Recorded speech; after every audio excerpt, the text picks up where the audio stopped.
Halo semua, pada video kali ini akan dijelaskan sedikit mengenai pengadaan dan penyimpanan sediaan farmasi di apotek, di mana pada video sebelumnya sudah dijelaskan sedikit mengenai perencanaan.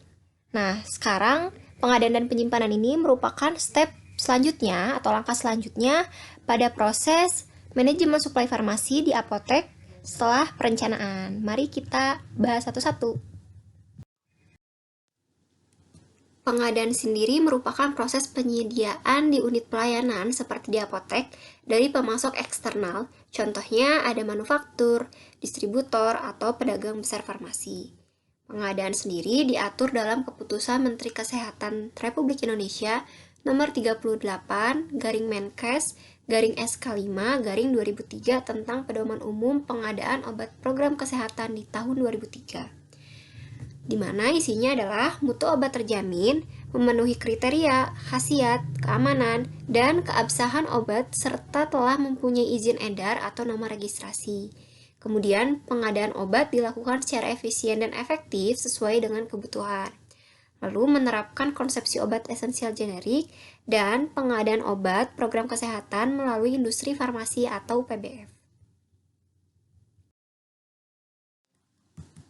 Dilakukannya pengadaan adalah untuk mencapai harga yang layak atau terjangkau dan kualitas dari sediaan farmasi yang terjamin. Kemudian, perlu diperhatikan juga keterampilan dari personil, kemudian metode dan prosedur yang digunakan harus jelas, harus menggunakan sistem informasi yang baik, dan didukungnya dana serta fasilitas.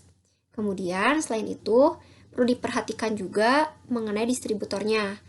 Carilah distributor yang sesuai dan juga valid. Kemudian dibutuhkan SP atau surat pemesanan. Kemudian perlu dilakukan secara teliti dan perlu dilakukan penyusunan serta persyaratan kontrak kerja. Di dalam pengadaan pasti akan terjadi yang namanya proses pembelian. Berikut beberapa metode yang dapat digunakan untuk proses pembelian.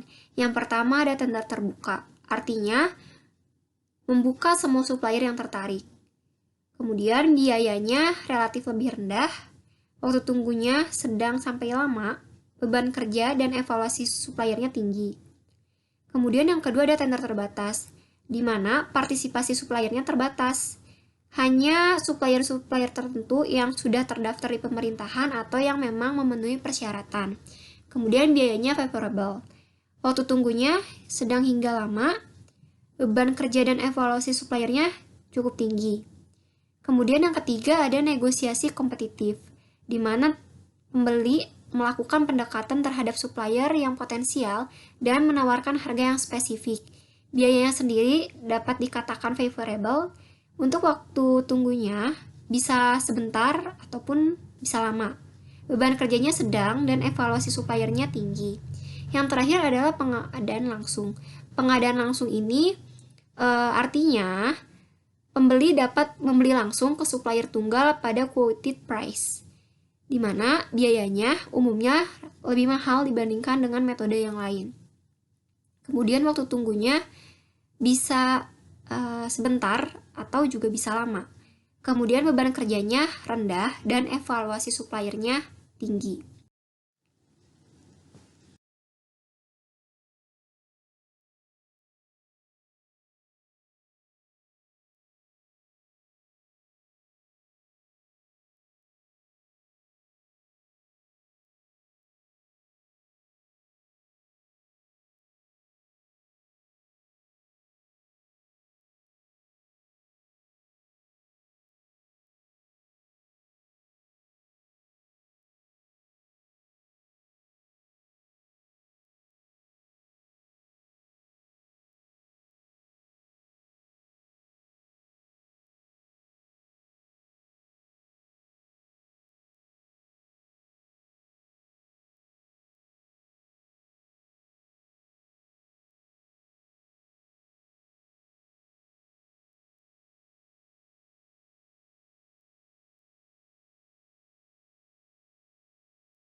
Kemudian di sini terdapat kondisi pemilihan metode.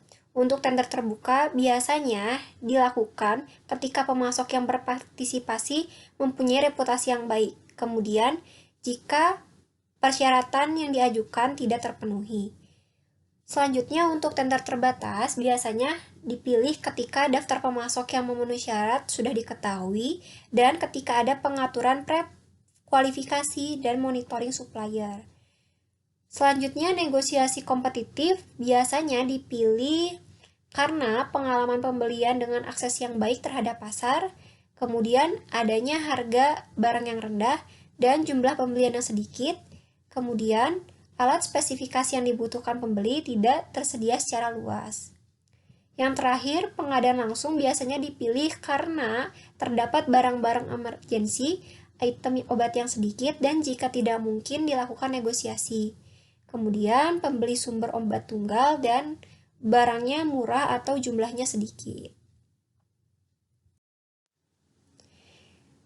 Selain itu, pembelian juga dapat dilakukan dengan beberapa cara. Yang pertama, dengan cara konsinyasi, yaitu bentuk kerjasama antara apotek dan distributor, di mana nanti distributor itu akan menitipkan produknya untuk dijual di apotek, dan akan dilakukan pemeriksaan setiap 2 bulan sekali. Selanjutnya ada cash on delivery atau COD. Mungkin kita sudah familiar ya dengan kata ini. Yaitu pembayarannya secara tunai ketika pesanan tiba kepada kurir yang mengantarkan barang. Dan yang terakhir adalah kredit. Kredit itu pembayarannya dilakukan di belakang dalam jangka waktu yang sudah ditentukan. Biasanya maksimal 3 minggu setelah barang diterima. Kemudian setelah kita melakukan pengadaan, kemudian proses pembelian, sekarang kita melakukan proses penerimaan barang dari supplier. Pertama-tama kita perlu cek kesesuaian barang yang tiba dengan surat pesanan. Kemudian apa saja yang diceknya, yaitu cek item obat, jumlah, batch, dan expire date, kemudian sesuaikan dengan faktur. Selanjutnya catat di buku penerimaan. Kemudian input di SIM farmasi, lalu susun barang, dan dicatat di kartu stok sesuai item barang. Setelah melakukan proses penerimaan sediaan farmasi, maka perlu dilakukan penyimpanan. Penyimpanan sendiri merupakan kegiatan pengaturan perbekalan farmasi yang bertujuan untuk menjamin ketersediaan sehingga tidak terjadi stock out atau overstock. Biasanya obat-obat yang disimpan itu adalah obat oral, obat topikal, atau obat yang dimasukkan melewati anus. Kemudian mungkin kalau di rumah sakit akan ada sediaan injeksi, infus, alat kesehatan, sitostatika, P3, bahan mudah terbakar, dan alat kedokteran. Tujuannya sendiri mungkin tadi sudah disampaikan sedikit, yaitu untuk menjamin ketersediaan. Selain itu juga menjamin keamanan dan mutu persediaan. Kemudian menghindari penggunaan yang tidak bertanggung jawab dan mengatur aliran barang dari tempat penyimpanan hingga sampai ke tangan konsumen, serta memudahkan pencarian dan pengawasan masa kadaluarsa, dan yang terakhir adalah menjamin pelayanan yang cepat dan juga tepat. Berbicara mengenai penyimpanan, maka perlu adanya suatu tempat atau ruangan penyimpanan yang memenuhi persyaratan sebagai berikut. Yang pertama ada accessibility, di mana ruangan harus cepat dan mudah untuk diakses. Kemudian utilities, artinya adalah ruangan mempunyai tingkat manfaat yang optimal sebagai tempat penyimpanan. Selanjutnya communication, artinya ruangan harus memiliki alat dan sarana komunikasi. Kemudian drainage, di mana ruangan harus mempunyai sistem pengairan yang baik dan bebas banjir. Kemudian size, artinya adalah ruangan harus memiliki ukuran yang cukup untuk menampung barang yang ada. Dan yang terakhir adalah security, di mana suatu ruangan harus mempunyai fasilitas keamanan yang menjamin dari kerusakan, kehilangan, pencurian, kebakaran, hewan pengganggu, serta tersedia prosedur untuk mencegah terjadinya kecelakaan kerja. Selain itu, perlu diperhatikan faktor pengaturan ruang penyimpanan. Yang pertama adalah kemudahan ruang gerak, kemudian sirkulasi udara yang baik, tadi sudah disebutkan sebelumnya, kemudian rak dan palet tersusun dengan baik, dengan rapih, kemudian kondisi penyimpanan dan pencegahan kebakaran. Maka perlu adanya APAR. Dalam penyimpanan diperlukan suatu penataan. Penataan ini bertujuan untuk mempermudah akses pengambilan obat yang dibutuhkan atau yang diresepkan.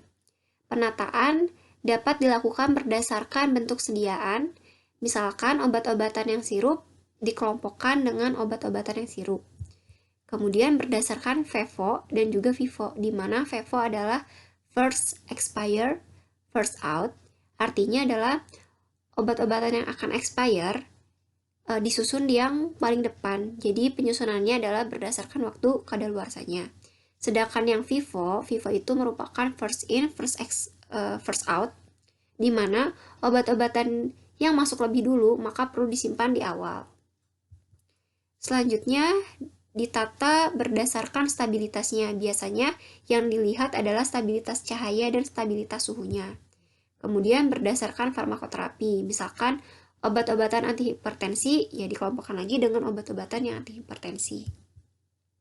Kemudian ditata secara alfabetis. Kemudian perlu diperhatikan beberapa hal dalam penyimpanan.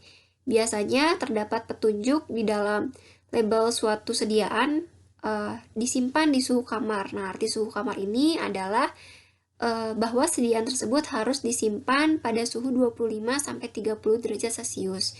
Kemudian suhu sejuk 1 bersuhu 15-25 derajat Celcius, di mana biasanya disimpan di ruangan yang ber-AC.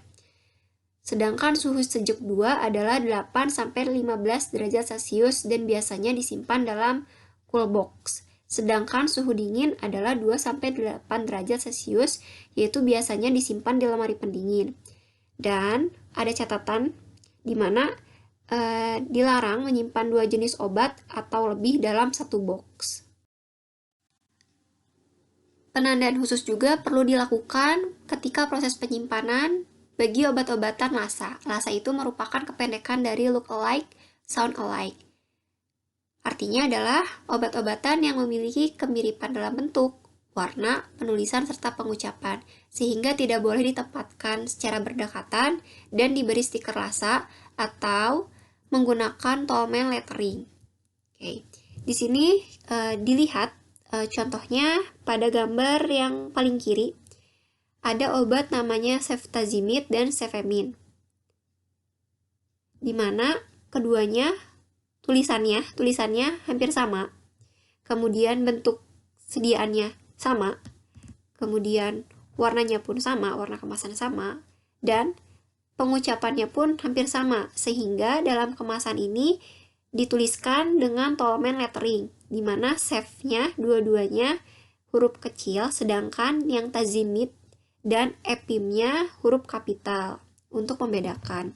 Kemudian juga terdapat penandaan di dalam kemasannya bahwa dikatakan cek kembali untuk obat-obatan dengan nama yang sama. Kemudian di gambar yang sebelah kanan berikut contoh penyimpanan obat LASA. Di situ terdapat suatu penyimpanan yang diberi dengan stiker LASA, kemudian disimpannya tidak berdekatan atau diselingi oleh obat lain. Selain LASA, perlu juga dilakukan penandaan untuk obat-obatan yang high alert, di mana perlu dibeli label atau stiker high alert yang ditandai dengan warna yang mencolok, kemudian disimpan dalam satu rak yang sama. Contoh obat-obatan yang termasuk ke dalam high alert adalah adrenergic agonis intravena atau epinephrine, kemudian ada adrenergic antagonis intravena, contohnya adalah propanolol, dan agen antitrombotik, contohnya adalah warfarin. Nah, berikut adalah penandaannya. Ini untuk yang vial bisa dilihat, dan di sebelah kanan untuk yang ampul. Ada bacaan atau ada label yang bertuliskan high alert dan diberikan warna mencolok yaitu warna merah. Selain penanganan khusus, terdapat juga penyimpanan khusus bagi obat-obatan. Biasanya obat-obatan yang disimpan khusus itu adalah obat-obatan yang termasuk ke dalam golongan narkotika dan juga psikotropika, di mana disimpan di lemari pintu dan berkunci ganda. Kemudian perlu dilakukan pencatatan pada kartu stok. Sekian penjelasan mengenai pengadaan dan penyimpanan sediaan farmasi khususnya di apotek. Semoga dapat bermanfaat dan mohon maaf bila ada kesalahan. Terima kasih.